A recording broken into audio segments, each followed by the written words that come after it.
Hello guys, मेरे channel में आप सभी का स्वागत है। आज की हमारी कहानी शुरू करते हैं बिना किसी देर के। वीडियो पसंद आए तो चैनल को लाइक एंड सब्सक्राइब जरूर करें। कि अरुण, चलो ना आज कोई स्कूल लाइफ की हॉरर स्टोरी सुनाओ ना। हाँ बिल्कुल, शुरू करते हैं। स्कूल की हॉरर स्टोरी। भूतिया कमरा नंबर 13। गांव के पुराने स्कूल सरस्वती विद्यालय की एक खास बात थी। ये स्कूल ब्रिटिश जमाने का था। इसकी इमारत में कई अजीबोगरीब कहानियां छुपी हुई थीं।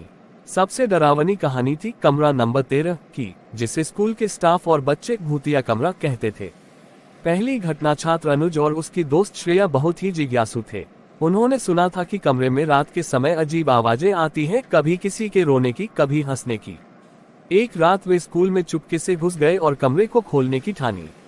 कमरे का दरवाजा जंग लगा हुआ था, पर जैसे ही उन्होंने दरवाजा खींचा, वह बिना किसी आवाज के खुल गया।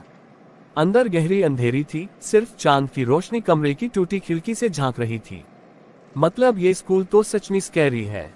हाँ बिल्कुल। कमरे के बीचों बीच एक पुराना लकड़ी का डेस्क था, जिस पर किसी ने उंगलियों से खरोंचकर लिखा था, भाग जाओ वरना मर जाओगे।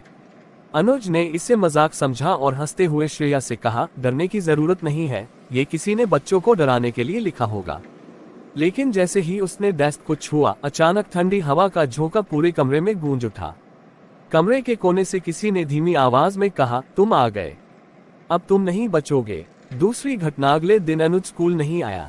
श्रेया ने सोचा कि वह डर गया होगा, लेकिन जब उसने अनुज के घर फोन किया तो उसकी मां ने बताया कि अनुज रात भर सोया ही नहीं और बार बार मुझे छोड़ दो चिल्ला रहा था। डॉक्टरों ने इसे मानसिक तनाव कहा, लेकिन श्रेया जानती थी कि यह कमरा नंबर 13 की वजह से हुआ है। फिर आगे क्या हुआ? रहस्य की खोज। श्रेया ने स्कूल की पुरानी लाइब्रेरी में जाकर कुछ पुराने रिकॉर्ड खंगाले। उसे पता चला कि 1950 में एक छात्र रघु को इसी कमरे में लॉक कर दिया गया था। उसके सहपाठियों ने उसे मजाक में कमरे में बंद कर दिया था और ताला लगाकर चले गए थे। लेकिन किसी ने सोचा नहीं था कि वह ताला गलती से खुल नहीं पाएगा। रघु ने भूख और डर से उसी कमरे में दम तोड़ दिया था। उस दिन के बाद से कमरे से अजीब आवाजें आने लगी। स्कूल प्रशासन ने कमरे को बंद कर दिया, लेकिन हर बार जब कोई उसे खोलने की कोशिश करता, कोई न कोई हादसा हो जाता। डर का सामना श्रेया ने ठान लिया कि वह इस रहस्य को सुलझाएगी। वह रात को फिर से उसी कमरे में गई, लेकिन इस बार उसने अपने दादा के दिए हुए ताबीज को साथ रखा। कमरे के अंदर घुसते ही उसने महसूस किया कि कोई उसके पीछे खड़ा है।